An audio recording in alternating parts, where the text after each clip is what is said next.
शुभ ज्येष्ठ मास के पुण्यदायी प्रसंगों की इस पावन श्रृंखला में आज हम प्रवेश कर रहे हैं चौथे अध्याय में।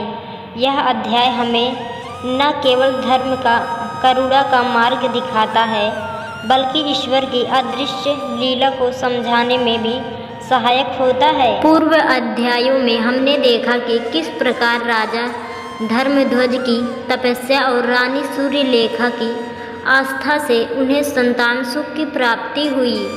अब हम जानेंगे एक ब्राह्मण की कथा जिसने ज्येष्ठ मास के व्रत और दान के माध्यम से अपने पूर्व जन्मों के पापों से मुक्ति पाई और अपने कुल को मोक्ष दिलाया। बहुत पुरानी बात है।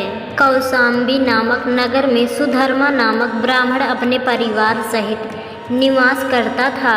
वह जन्म से ब्राह्मण था परंतु आचरण से नहीं।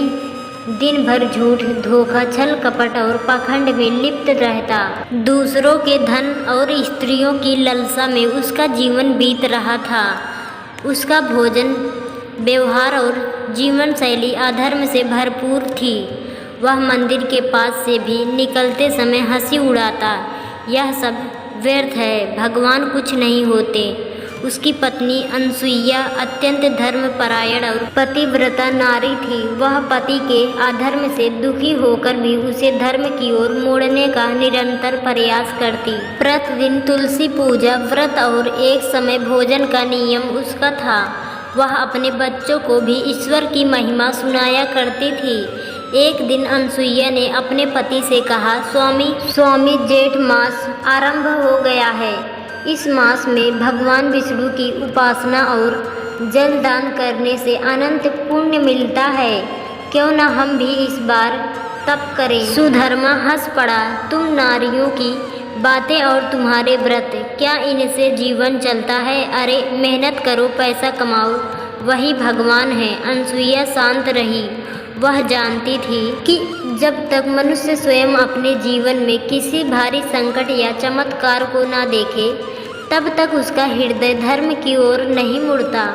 उसी रात सुधर्मा को एक स्वप्न आया। उसने देखा कि वह मृत्यु के बाद यमलोक पहुंचा है। यमदूत उसे लोहे की जंजीरों से बांधकर नरक की ओर ले जा रहे हैं।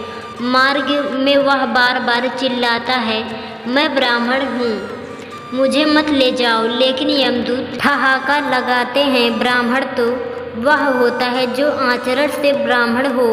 तू तो अधर्मी, पापी और नमस्तिक है, तुझे तो माह नरक मिलेगा। उसने देखा कि उसकी पत्नी एक दीपक लेकर सामने आ रही है और विष्णु सहस्त्र नाम का जाप कर रही है। तभी भगवान विष्णु प्रकट होते हैं और कहते हैं, इसकी पत्नी ने जेठ मास में जो श्रद्धा से व्रत और दान किया है उसके पुण्य से इसे एक और अवसर मिलेगा। सुधर्मा की नींद खुल गई।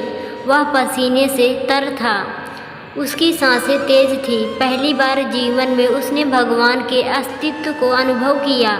अगली सुबह वह अनसुईया के पास गया और बोला, हे देवी, मुझे क्षमा करो, मैं अब तुम्हारे साथ हर व्रत करूँगा, हर दान दूंगा और भगवान विष्णु की सेवा में अपना जीवन समर्पित करूँगा। अनसुईया की आंखों में आंसू थे। यह पश्चाताप नहीं, वरदान था। सुधर्मा ने उसी दिन से गायत्री मंत्र का जाप आरंभ किया। वह गंगा किनारे जाकर सूर्योदय से पूर्व स्नान करता, तुलसी दल से भगवान विष्णु का पूजन करता और ब्राह्मणों को जल, छाता, जूते, पंखा, गुड़ और शरबत का दान देने लगा। उसने निर्जला एकादशी का कठोर व्रत किया। बिना जल के पूरे दिन और रात्रि भगवान की आराधना करता रहा। उसके हृदय में अब केवल प्रभु का नाम था, नारायण नारायण। जैसे जैसे ज्येष्ठ मास बीतता गया सुधर्मा का जीवन बदलता गया। उसका हृदय शुद्ध होता गया।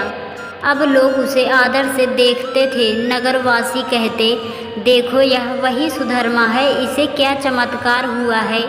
एक दिन भगवान विष्णु स्वयं स्वप्न में प्रकट हुए और बोले, हे सुधर्मा, तेरे पिछले जन्मों के पाप आज समाप्त हो गए। तू अब जन्म मरण के बंधन से मुक्त हो गया है।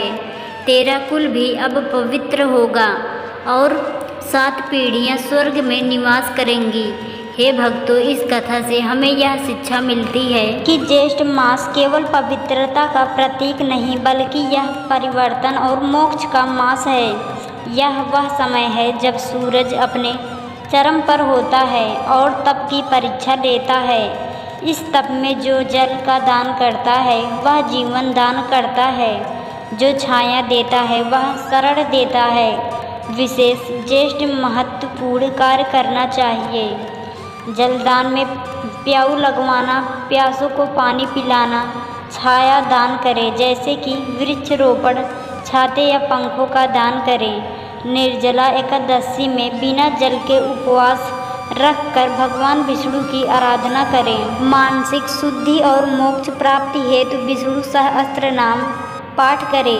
हे श्रोताओं, यह कथा केवल सुधर्मा की नहीं, यह हर उस व्यक्ति की है जो धर्म से भटका हुआ है लेकिन फिर पुनः सत्य मार्ग पर लौट आता है। यह मास हमें नियंत्रण देता है। आओ तप करो, सेवा करो, आस्था रखो और मोक्ष की ओर अग्रसर हो जाओ। ज्येष्ठ मास केवल हिंदू पंचांग का एक मास नहीं, यह ईश्वर के द्वार का उद्घाटन है। जो इसका पालन करता है वह जीवन के सत्य से परिचित हो जाता है। जय श्री हरि।